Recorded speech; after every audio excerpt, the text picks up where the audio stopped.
What's up, Pickle Peeps? Starting and running a successful handmade business is hard work, and none of us doubt that. It can be tough to make a profit when you're competing against big businesses that can afford to sell their products at lower prices. One way that we overcome this challenge is to create multiple income streams for your business.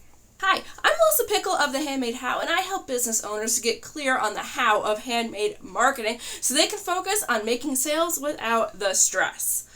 Running a successful handmade business is hard work, but can be a lot easier if you have multiple income streams. Now, honestly, all of this today comes because I was listening to the Dan Kennedy podcast, and he said two really neat things on income streams. One, he always had a tester budget.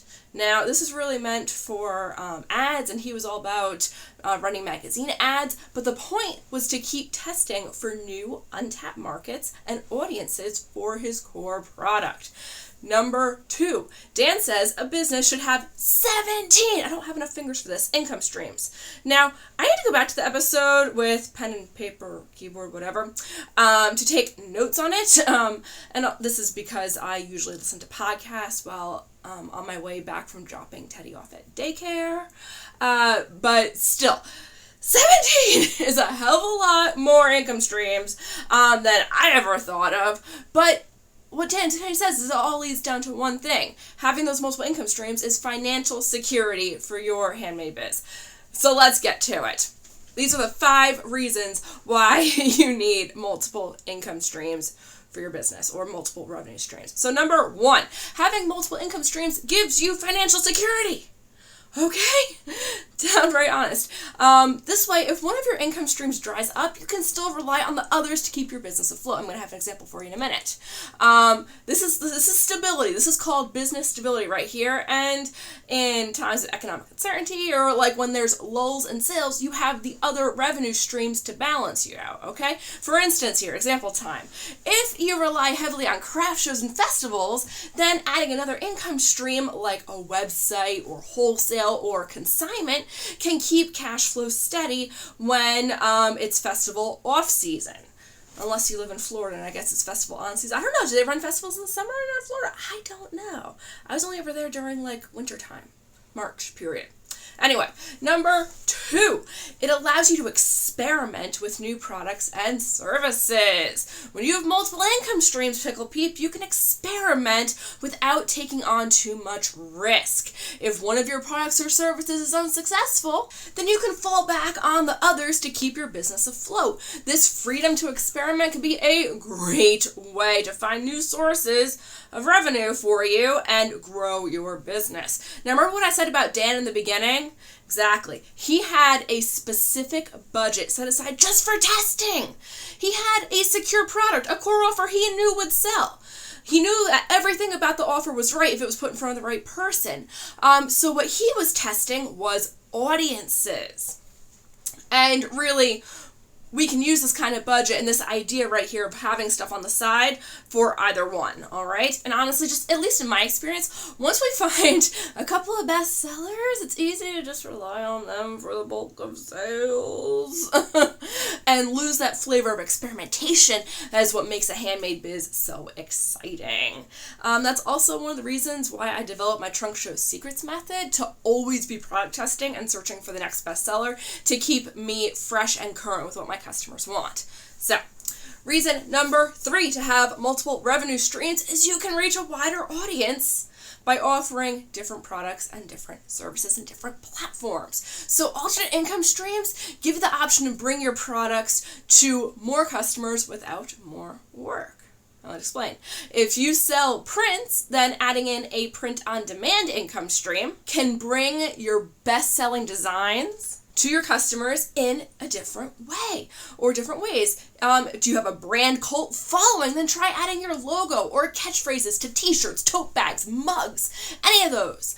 The take-home revenue on these kinds of products might be lower than what you're used to with your handmade products, but there's no extra work to fulfill them. It's beautiful. It's the same thing with platforms now. Just like your customers are not all on the same social media platform, they're probably not all on the same shopping platform. If you're on Etsy but not on Amazon, you could be leaving money on the table. Same thing if you only sell on your website and not on a marketplace. Yes, we want to keep as much of the profits in our pockets as we can, but more platforms let us cast a wider net to different people, right? You never know. Your best collection of customers could be just one platform or marketplace away. Take that, Russell Brunson. Okay. Reason number 4 for have multiple income streams or revenue streams is that they help you learn more about your customers and their needs. All right. This information can be helpful in shaping your future products and services because the reality is your customers are always shopping. People are always shopping and spending money. They just might not be spending it with you. By being on the platforms that your customer spends the most time on, or by adding in products and design variations, we're giving the customer more opportunities to shop with us. And as long as you keep the customer experience fun, satisfying, fulfilling, your customer will keep shopping. I'm going to throw this another way for you. You watch more than just one YouTube channel. You follow more than just one coach or ranter on multiple social media platforms, okay? You probably shop at more than one store for your shoes and more than one store for your clothing, right? There's that variation right there. Give your customers, or I should say, let's say, here's an example, all right? You have a particular brand of shoes that you like. My default is always Merrell's. I'm wearing Eddie Bauer flip-flops right now. But I could buy Merrell shoes at the Merrell store, at Merrell online, at the Merrell outlet, sometimes at Famous Footwear, or at Marshall's, or at TJ Maxx.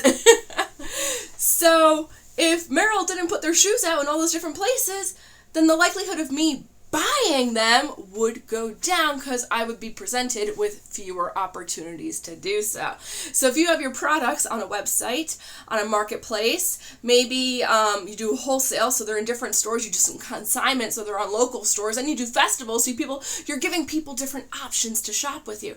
So if they saw you at a festival, loved your stuff, didn't buy for whatever reason, or they did buy, but they want to buy more, and now they see you in a local store, it's pre-framed, and now you've given them more options to shop from you. All right? Okay. The other part of this is a harsh reality.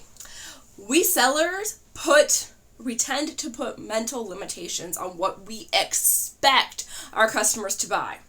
And those limitations have zilch on reality, okay? Don't cut the sale off early. I learned this one in Go For No. Excellent book. I'm going to do another video on this, about this mental limitation right here, because everyone has this budget in their head that they're like, I will not spend more on this. And for every person, it's different. I want to say I would never spend $500 on a pair of shoes, but let's caveat that. I have spent more than $500 on a pair of Renaissance Fair boots because they're freaking Captain Morgan's and look badass. But I would never spend that on heels. That's not me. I would never spend $1,000 on a dress unless it was like a wedding dress. Again, we're going to ignore Ren Fair clothing in that category right there. I am not one who tends to buy or go for like the upgraded plane seats. If I'm just flying by myself, I'm going to fly economy to save the money because I don't care.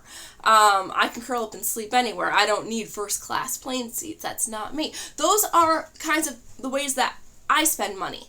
So when I see shoes for multiple thousands of dollars, I'm just kind of baffled by it. Everyone has this in your head, and it's going to change category to category, what you're shopping, what you're looking at, but you have this mental cutoff point, this mental limitation about how much money you should spend on something, where that top cap is. And we tend to put our personal limitations on our shopper, especially at in-person events where we might cut the sale off before the shopper is done.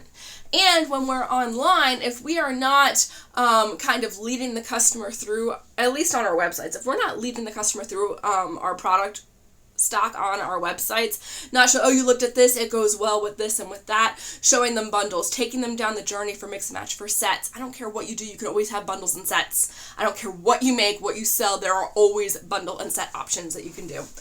Maybe we'll do a video about that too. But don't cut the customer off on how much they're willing to spend. until the customer is ready to say I'm done.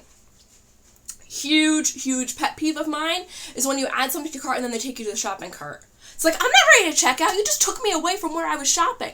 And now I have to, if I hit back or if they say, go back to shopping, they'll take you like back to the main page. It's like, oh, now I gotta click all the way through to where I was before so I can grab the next thing that I wanted to buy. Drives me insane. Ooh. Let me know if you're like that at all too. Amazon irritates me with that when they have it the sidebar, but at least it's just a sidebar. They're not redirecting me, so I'll tolerate it. All right, off of that tangent now. So, our final reason, number 5, why it's important to have multiple revenue streams or income streams in your business is that they make your business more resilient in the event of a downturn. You know what I'm talking about, all right? If one of your income streams dries up, you still have everything else to keep your business afloat. This stability can be crucial in times of economic change, like we're in right now.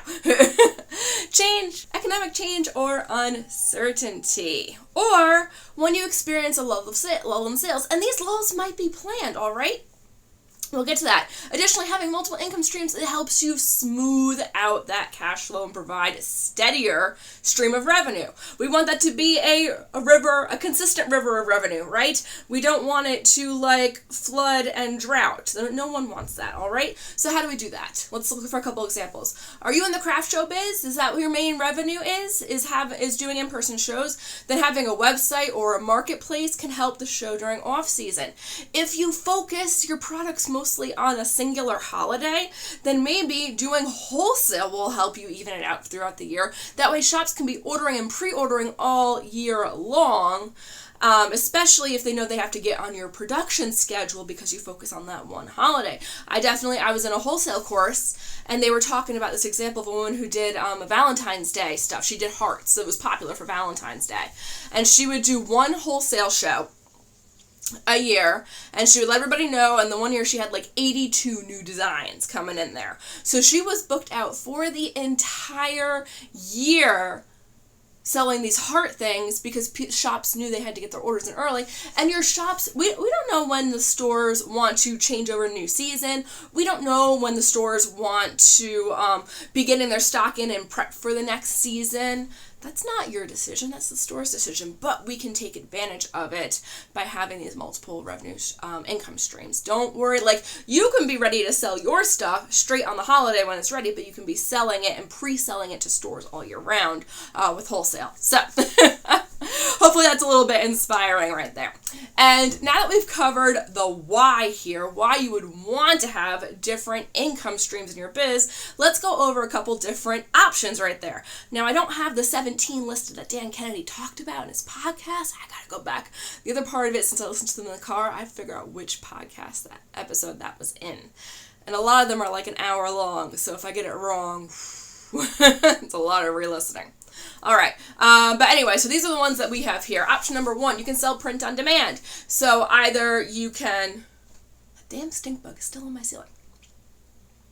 So if you're doing print on demand, then maybe you do artwork and you sell the original artwork, or you sell prints of the artwork, and then you can have your designs on everything else. The other way that I look at print on demand, especially if you've built a brand cult following, we talked about this in one of the tips up there, I think it was number one or number 2, is if you have that brand cult following, then you can take your logo, you can take catchphrases, you can take lifestyle aspects that your customers are coming to you for that supplement and support your product and the lifestyle that you're going for, and you can put those on t-shirts, mugs, bags, coasters, notebooks, calendars, I don't know.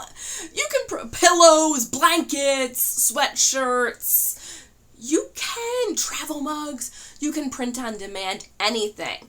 So that is an option. Go print on demand.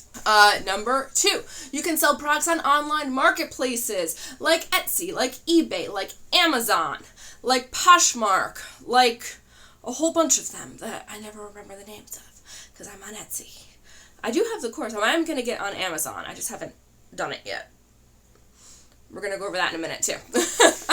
Option number 3 on here, especially if you're looking to try out something new, or again, you have that cult brand following, you could do something through crowdfunding platforms like Kickstarter, Indiegogo. Have a crazy idea that you want to put into development, put it to a Kickstarter.